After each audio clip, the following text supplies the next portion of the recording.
There was no doubt anymore. Skynet had created a cybernetic organism.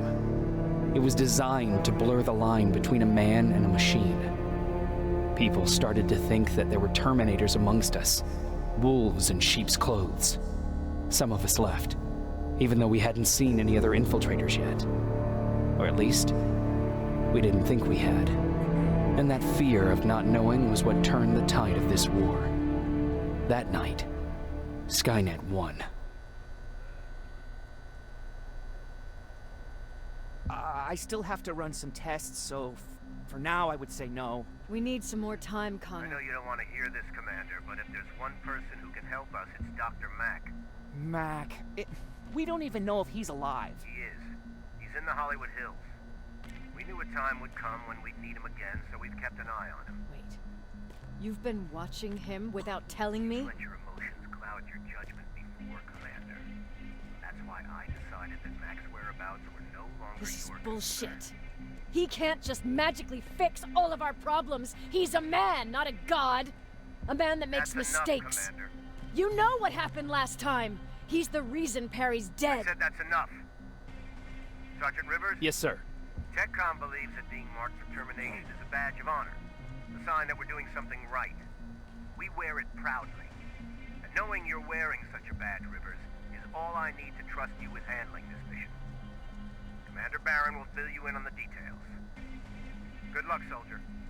Over and out. Looks like you're going to Hollywood Hills.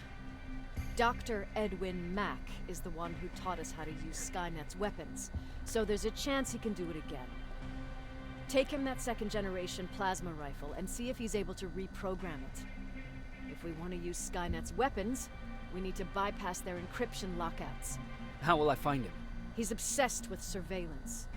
So when you get there, look for any cameras, biometric sensors, or any other tech stuff. He should be around. That's it.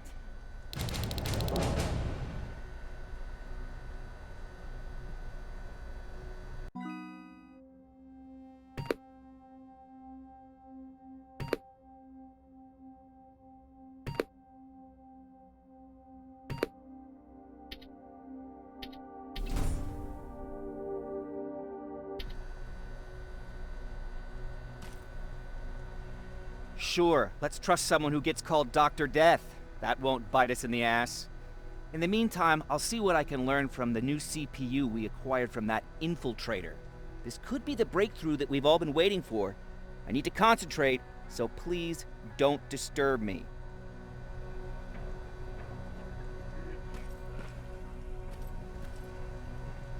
What do you need? Anything I should know about Dr. Mack before I leave? Only that he can't be trusted and he's highly manipulative. So you need to stay cautious. Was Mack the one whose drone you smashed? Yes. Yes, it was. I've never told this to anyone, but before I met Mack and Perry, I was wandering alone. Didn't have a map, so I drew one myself. The first people I came across were two guys, old enough to remember Judgment Day. We camped out together. They gave me advice, we shared some stories. Sounds nice, right? A little too good to be true. It was. I was too naive to notice it back then. When I woke up, all my things were gone, including my map. There I was, lost in the desert. Thirst and hunger. I knew I was gonna die. I passed out with my face in the sand. But next thing, I was lying in a bed, bathed and wearing clean clothes. I'm guessing there's no happy ending to this story either. You're starting to learn. Through the window, I saw thousands of Terminators. First, I thought it was a work camp. But it was something else. A Skynet research facility. They kept me alive, but I didn't know why. I thought I was the only human there. But after a while, someone came into my cell. A man. Well-dressed, clean-shaven. You want to take a guess who that was? One of those guys who robbed you? No. He was a traitor to his race. Bastard was selling every piece of knowledge the machines didn't have. In return, they gave him everything he wanted. When he was done stuffing his face with food, he had another request. He wanted a whore. It lasted months, until I got to wrap a towel around his neck and make his eyes pop. You don't want to see people for what they really are. I've seen their true face. That traitor, those two guys in the desert, Mac, they all showed it to me. It's not pretty. The truth is, the only reason I fight for the Resistance is because I despise people just a little less than the machines.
Jacob, do you have a minute? Of course. I've heard that you're going to Hollywood Hills. Well, with Baron yelling like that, the whole shelter heard. He wanted me to tell you if I needed anything, so here it is. When you get to Hollywood Hills, could you stop by my old house? It's near the Griffith Park tennis courts. I wonder if Peter went there and left something for me. I know he'd be stupid to go there, since now it's behind the Annihilation Line, but then again, he was always full of stupid ideas. I'll see what I can do. Thank you. Look at him. He never talks to anyone. He just sits there. I bet he's one of those machines.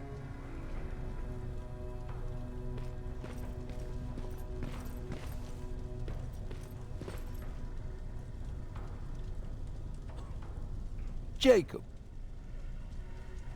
What's the situation like in the shelter? Not that great. People are getting nervous. A lot have already left, and even more plan to leave. Even Mark and Laura saw him packing earlier. And what about you? Just the thought of running again's making me sick. Must be getting old. Plus, we got everything we could need right here. Where else would I go? Besides, I have faith that Baron would never let anything happen to this place. She's way too uptight about security. Earlier, you said that a new era started. What changed? Well, for one thing, with Tucker dead, I became the new leader of the group. Something I never expected or wanted, for that matter. What did you do about it? That same night, I looked around at all those people who survived, and I felt scared.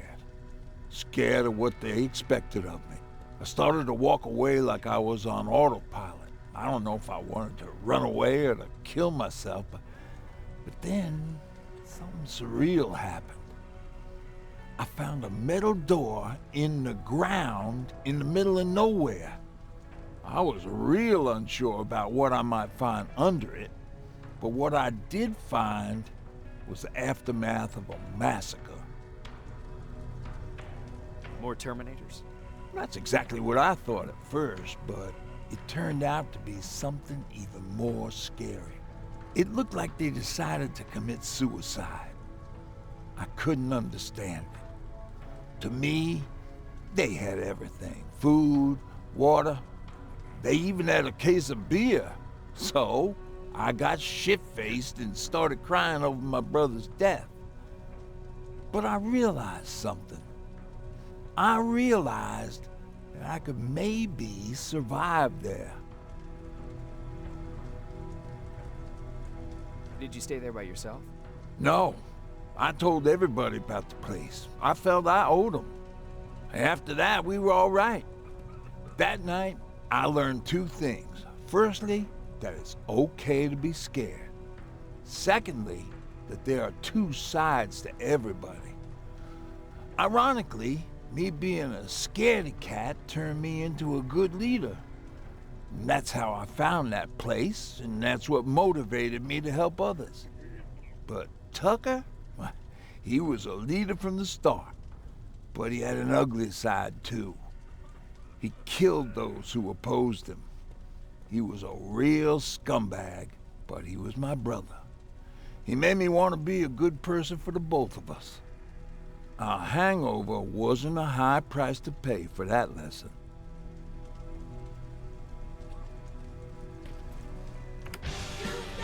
Don't be shy, Rivers. Turn up the volume. See? I knew you'd like it. God damn it! I thought I told you. I can't work with so much noise. I need absolute silence, so please stop that.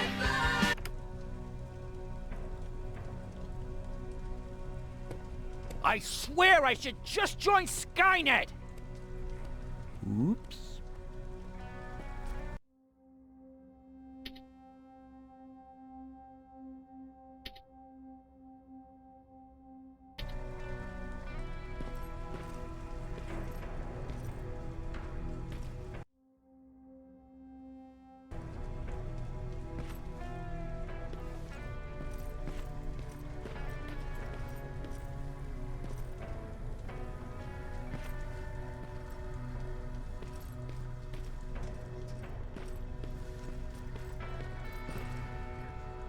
Do you need anything?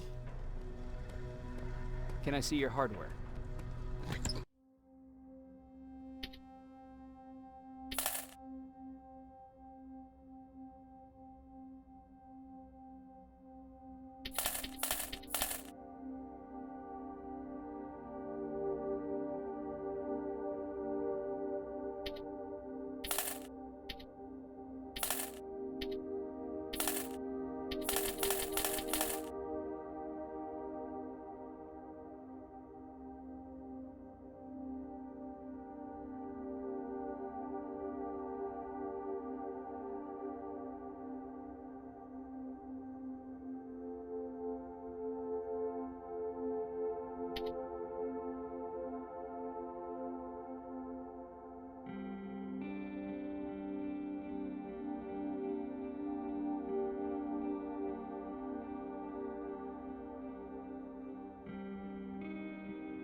Jacob, I didn't see you there.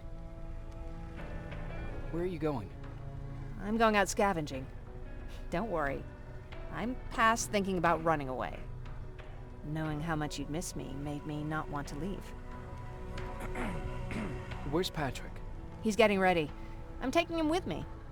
I figure it's time for him to see what's out there.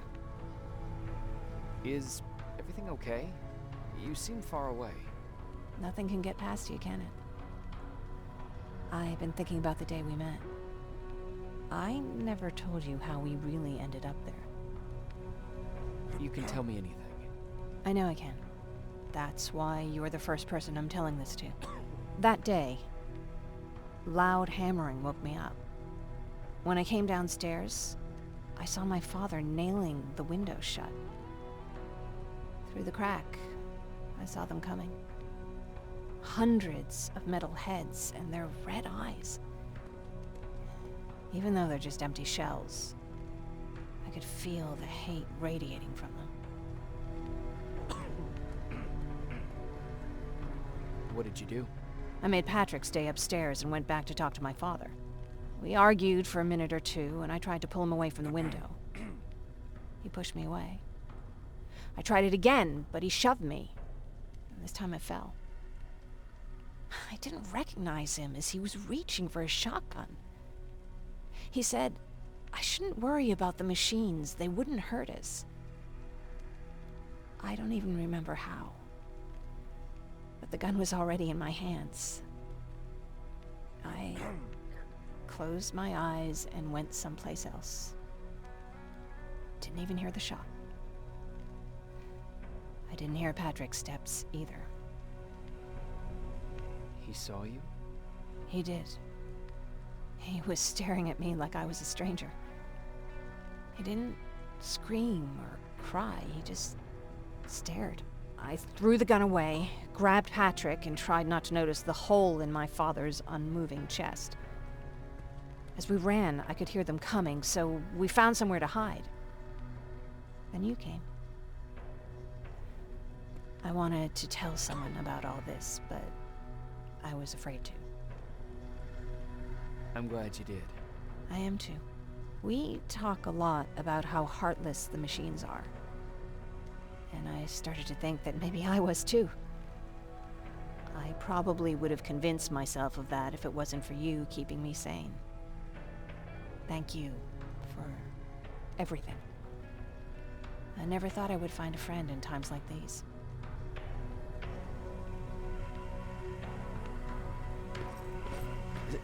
Is it true?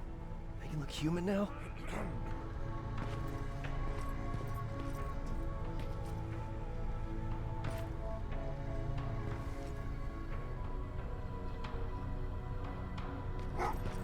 Well, what's with the dogs? They've been like that ever since they brought that thing in.